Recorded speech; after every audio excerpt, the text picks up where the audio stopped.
Warahmatullahi wabarakatuh.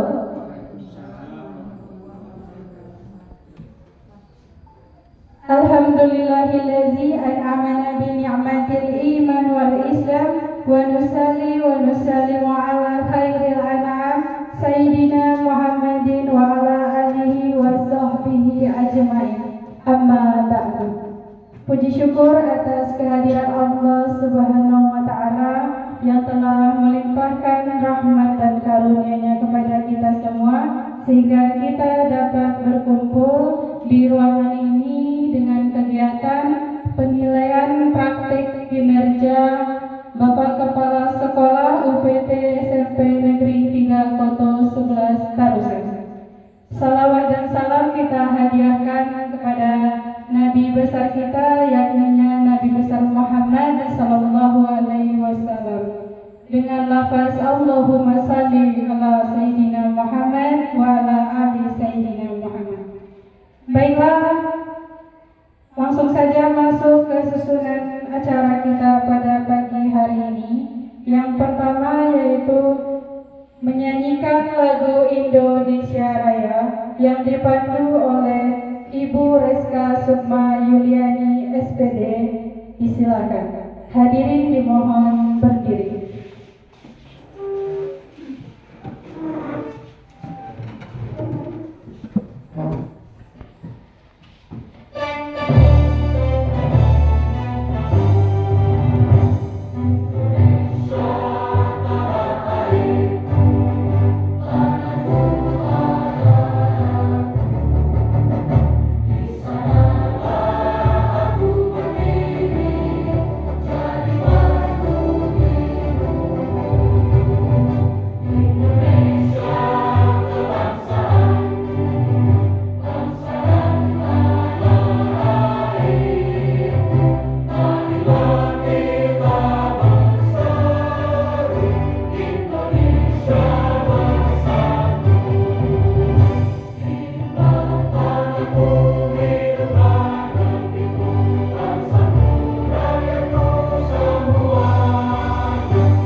Hadirin dimohon duduk kembali.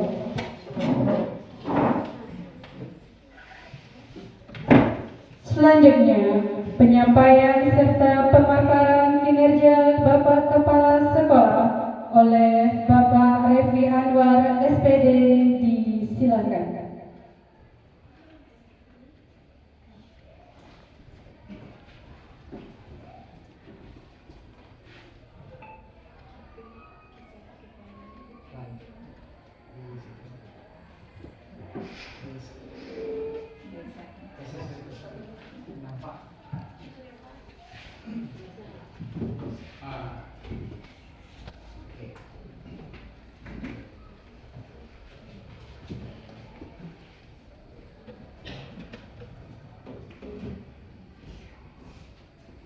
Bismillahirrahmanirrahim.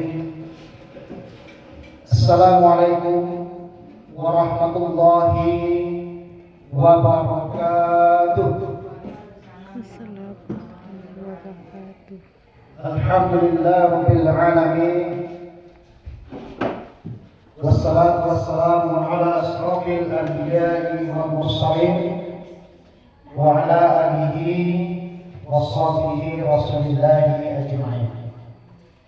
Asyhadu an la ilaha illallah wahdahu la syarika lah wa asyhadu anna Muhammadan abduhu wa rasuluhu sallallahu alaihi wasallam alladzi la nabiyya ba'da amma. Yang kami hormati Bapak Suherman MPD selaku asesor praktek kerja kepala sekolah tahun 2026, juga sebagai pengawas kita di PT SMP Negeri 3 Pusat.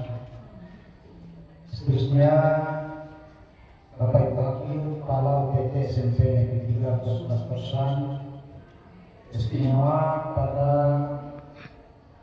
Bapak Ibu Majelis Guru dan Pegawai PT SMP Negeri 3 Pusat, hadirin yang berbahagia. Puji dan syukur sama-sama terucapkan kehadirat Allah Subhanahu wa taala. Alhamdulillah, pada pagi yang cerah ini kita masih dapat melangkahkan kaki, mengayunkan tangan untuk hadir di ruangan ini dalam rangka melaksanakan kegiatan praktek kinerja sekolah. Kemudian selawat dan salam saya sampaikan kepada Nabi besar kita Muhammad sallallahu alaihi wasallam. Allahumma shalli ala Muhammad wa ala Muhammad.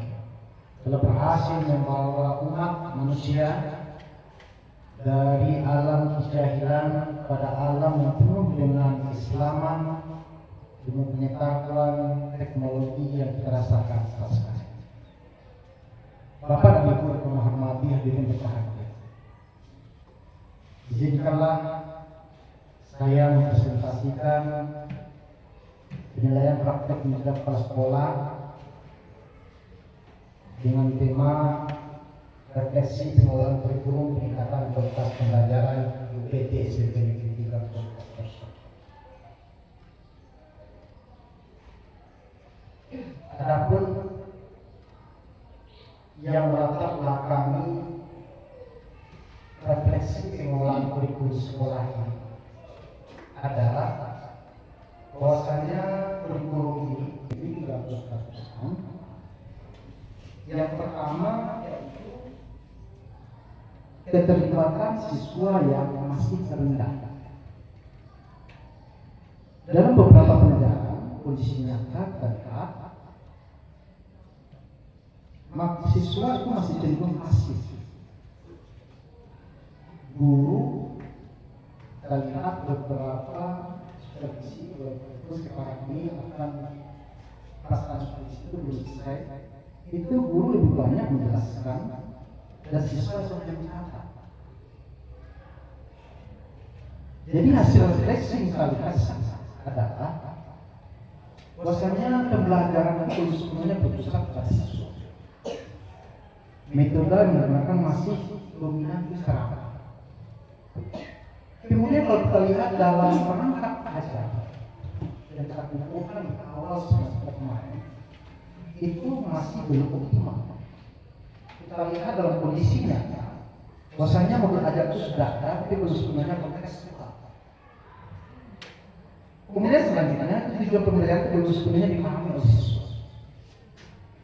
Dari hasil tersebut, maka refleksikan bahwa modul ajar itu guru harus menyesuaikan itu perlu pakai dan perlu penyederhanaan dan penyesuaian materi. Kemudian dari hasil tersebut kita lihat juga hasil belajar, bahwasanya hasil belajar siswa itu belum merata. Bahkan nanti kita berharap sebagaimana sampaikan oleh Dinas Pendidikan Kebudayaan, setiap asesmen itu langsung dikirim nilai siswa dan kita share di grup linknya. Ini nanti kita mulai dari TPS ini, setelah TPS nanti langsung kita itu mengirim nilai asli dari ujian atau asesmen tadi, apakah asesmen semester, itu langsung dimas. Nanti akan diolah, dipetakan, dan akan direfleksikan. Maka ini salah satu yang melatar belakangi pelaksanaan refleksi kurikulum kita di UPT SMK Negeri 3 2011. Yaitu telah kita sampaikan tadi, temukan pembelajaran yang masih belum optimal, kemudian kurang melibatkan siswa, terus sepenuhnya bermakna. Oleh karena itu perlu upaya refleksi secara bertahap untuk menilai dan memperbaiki pelaksanaan kurikulum tersebut. Kemudian tujuan untuk pelaksanaan refleksi teknologi kurikulum ini adalah yang pertama itu adalah memastikan implementasi kurikulum berjalan dengan efektif. Yang kedua, mengidentifikasikan kekuatan dan kelemahan dalam pembelajaran. Jadi yang kita lihat melalui supervisi, walaupun sekarang masih berjalan, kita lihat apa kekuatan yang perlu nanti dikembangkan di sekolah ini dengan guru-guru juga dan kelemahan. Kemudian ketiga, penyusunan perbaikan berbasis refleksi. Di tujuannya itu nanti kita menyusun perbaikan. Jadi apa-apa saja yang telah kita lihat, baik itu terkait dengan pembelajaran di kelas, perangkat ajar, dan juga hasil dari belajar siswa, itu kita lakukan perbaikan berbasis refleksi. Kemudian kedua, meningkatkan kualitas belajar siswa. Itu akhir dari refleksi dengan kurikulum di sekolah. Kemudian lanjut, refleksi dengan kurikulum sekolah itu adalah proses sistematis untuk melihat kembali pelaksanaan pembelajaran, mengidentifikasikan apa yang berhasil dan apa yang belum, serta menentukan langkah-langkah perbaikan. Refleksi ini itu tidak hanya dilakukan nanti secara individual saja, tetapi secara kolaboratif bersama seluruh warga sekolah. Jadi nanti Bapak Ibu, setelah kita selesai, kalau perangkat telah kita lihat apa kelemahan dan kelebihannya, kemudian pelaksanaan di kelas akan masuk arus. Karena itu kita bicarakan di setelah libur lebaran ini kita melaksanakan lanjut pelaksanaan supervisi untuk melihat dan kata refleksikan.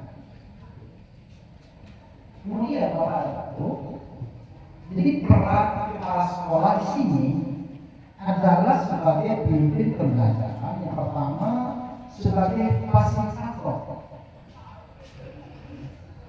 refleksi. Ini nanti akan kita fasilitasi Bapak Ibu melalui hari belajar guru telah kita tentukan. Nanti akan kita fasilitasi refleksi tentang teknologi kurikulum baik pembelajaran kelas dan sebagainya. Kemudian penggerak diskusi terbuka dengan menyusun berbasis data dan konsumen situ. Selanjutnya prinsip refleksi. Jadi refleksi efektif itu dilakukan secara terbuka dan jujur. Jadi nanti Bapak Ibu dalam merefleksikan kegiatan kita itu kalau dapat memang kita lakukan secara terbuka, tidak ada ditutupi. Kalau ada kelemahan itu adalah untuk perbaikan. Di semua pihak terbuka ruang untuk menyampaikan pendapat tanpa ada rasa takut. Kemudian refleksi itu harus berbasis data, bukan asumsi. Jadi berbasis data itu tentu nanti kita akan langsung melihat pembelajaran guru, baik secara langsung maupun tidak langsung. Tidak langsung itu kadang-kadang kalau supervisi disiapkan dan sebagainya. Tapi kalau kita lihat secara ada supervisi kita naik dalam pencerahan kembali lagi seperti semula.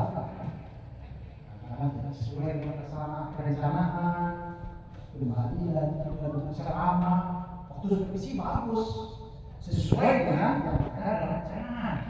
Tapi setelah tidak ada supervisi secara langsung, kita lihat itu masih kembali, maka itu akan karakteristik. Tapi sini adalah orientasinya adalah solusi, bukan untuk mencari kesalahan. Bapak Ibu, refleksi mendalam dalam membantu refleksi itu kelas-kelas perlu mengajukan pertanyaan-pertanyaan mendalam seperti apa yang sudah berjalan baik. Ini nanti kita akan melihat kira-kira apa saja yang telah berjalan dengan baik dan apa yang perlu diperbaiki, mengapa harus terjadi. Pertanyaan ini membangun akar persoalan sehingga solusi akan dapat kita ambil secara tepat. Kemudian umpan balik. Umpan balik itu kelas kelas itu perlu mengumpulkan masukan dari guru, dari siswa dan tenaga pendidik. Nanti kalau tersebut akan dibahas secara terbuka dalam forum bersama. Tujuannya adalah itu bukan untuk menyalahkan, tetapi untuk menemukan solusi terbaik bagi peningkatan pembelajaran di UPT, SMP, NB3 dan 11%. Selanjutnya sumber data refleksi itu yang pertama hasil asesmen siswa. Lihat nanti bahwa hasil pengolahan oleh dinas pendidikan kira-kira di mana lemahnya kita. Ini nanti berharap Bapak Ibu hasil dari asesmen itu memang betul-betul yang sebenarnya nanti tidak kita upgrade. Misalnya nanti nilainya rata-rata hanya 20 ya, seperti itu biasa sebenarnya.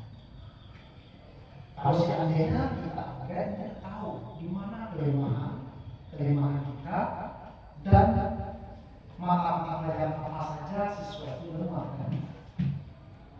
Ingat observasi pembelajaran yang sedang kita laksanakan, ingat kehadiran dalam partisipasi siswa, supervisi akademik dan survei. Jadi inilah sudah data refleksi kita. Kemudian apa saja langkah-langkah kita dalam melakukan refleksi? Pertama, mengumpulkan data. Mengumpulkan data ini sebagai sumbernya itu nanti berdasarkan hasil refleksi, observasi pembelajaran, melalui supervisi dan kehadiran dan survei. Kemudian setelah kita kumpulkan data, maka kita akan analisis hasil.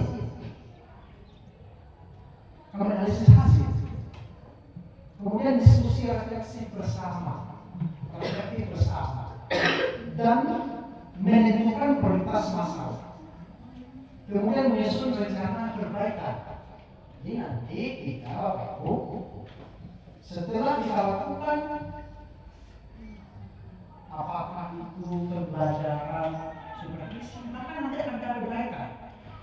Dan untuk kali ini itu akan ada supervisi yang pertama awal dan supervisi yang kedua perbaikan. Jadi di perbaikan itu nanti apakah kelemahan yang pertama tadi telah teratasi dengan melakukan refleksi seperti itu. Bapak dan Ibu lanjut dengan tindak lanjut. Jadi tindak lanjut dalam hal ini adalah perbaikan strategi pembelajaran. Kalau misalnya strategi yang kurang pas dengan materi yang ada, maka tindak lanjutnya adalah perbaikan. Strategi apa yang tepat untuk mata pelajaran tertentu, di mana setiap mata pelajaran satu mata pelajaran tidak akan sama dengan mata pelajaran yang lain. Kemudian kedua, penguatan kompetensi guru. Penguatan kompetensi guru ini nanti itu akan kita lakukan melalui apakah itu namanya IHT, lokal harian, kemudian kegiatan-kegiatan dilakukan dinas pendidikan akan kita utus melalui MGMP. Nanti setelah kegiatan tersebut kita upayakan nanti melalui hari belajar guru itu, guru yang ikut itu menyampaikan hasil-hasil apa yang dapat kepada guru-guru. Kadang-kadang kita hanya untuk kita saja tanpa menularkan praktek baik ini pada guru yang lain. Jadi kita coba tidak ada nanti menguatkan potensi guru melalui. Kemudian penyesuaian perangkat ajar. Kemudian monitoring dan evaluasi secara bertahap. Kemudian apa yang dampak yang kita harapkan dengan pelaksanaan refleksi pengelolaan guru ini? Yang pertama, kita berharap nanti berdampak dengan adanya setelah refleksi itu pembelajaran lebih bermakna. Yang kedua, siswa lebih aktif dan kritis. Yang ketiga, guru lebih reflektif. Kemudian budaya sekolah berkolaborasi. Tidak hanya apa sendiri kita biarkan saja, tapi kolaborasi terhadap sesama kita. Kadang ada kita yang lebih kepada satu pokok bahasa, satu materi terkait dengan kurikulum, kita sampaikan kepada yang lain. Kemudian hasil dari akhir dalam reflektif kurikulum ini adalah peningkatan hasil belajar. Kemudian apa tantangan nanti yang akan kita temui dalam reflektif ini? Yang pertama, kurangnya keterbukaan. Kadang-kadang kita ada merasa kurang bersatu hal karena kita kurang terbuka menyampaikan, apalagi itu di dalam forum, sehingga ini merupakan tantangan dari kita dengan profesi. Intinya adalah jika hal dalam satu forum itu tidak secara terbuka, bisa mereka nanti melalui secara langsung sampai apa saja dan pembahasannya nanti tidak secara langsung, tetapi melalui forum. Yang kedua, waktu yang terbatas. Kadang-kadang waktu ini yang menjadi momok di mana program-program melawan ukur dan sebagainya ini menjadi hambatan. Misalnya sekarang lebaran, setelah itu ujian lagi, libur lagi sebagainya, sehingga waktu itu kadang-kadang menjadi hambatan. Ini yang harus kita lihat. Bagaimana suatu program refleksi ini dapat tercapai, waktu yang terbatas ini kita mungkin minimnya data baik. Kadang-kadang kita kendalikannya nilai siswa mahasiswa, perangkatnya nilai upah, dibandingkan nilai lain, akhirnya data yang laporkan apakah ke dinas atau ke sekolah itu data kadang-kadang kita tinggikan siswa. Sehingga tidak tercapai. Maka yang ini melalui bapak nanti tantangan seperti ini dengan data yang tidak pasti ini minimnya berapa ini akan diatasi. Kemudian asistensi terhadap informasi. Bapak dan Ibu, tanyakan apa solusi dalam refleksi ini? Yang pertama, kalau dibangun budaya reflektif. Jadi refleksi ini akan membahayakan Bapak Ibu supaya memang betul-betul hal-hal terkait dengan sasaran kita dapat. Kemudian dilakukan refleksi rutin menggunakan data secara bermakna, berikan contoh dalam proses. Jadi intinya dari hasil ini itu kita upayakan bagaimana ini betul-betul menjadikan solusi yang ampuh bagi kita para guru dan untuk pendidikan sekolah. Bahkan itu lanjutkan dengan refleksi keluarga itu kita tutup dengan itu adalah proses politik dalam peningkatan kualitas pendidikan. Dalam hal ini, para sekolah memiliki peran strategis sebagai pihak fasilitator setiap perusahaan perubahan menuju pembelajaran yang lebih baik. Kemudian kita lihat dokumentasi kegiatan supervisi telah kita lakukan. Supervisi sudah kita lanjut, kemudian dari hasil itu pengamatan itu berdasarkan awal tadi, katakan tadi, biasanya kita lakukan semacam refleksi secara personal lalu kita lakukan secara berkelompok. Kemudian lanjut dengan publikasi kegiatan belajar guru, kemudian publikasi tentang kegiatan buka karya dan penyusunan perangkat negara mendalam dan dokumentasi bimbingan atau bimbingan teknis yang telah dilakukan oleh guru baik yang dilakukan oleh dinas pendidikan atau lembaga-lembaga tertentu dan lain sebagainya. Barangkali yang kita sampaikan, mudah-mudahan paparan ini dapat memberikan gambaran bagi kita yang akan kita lakukan refleksi dalam pengolahan kurikulum.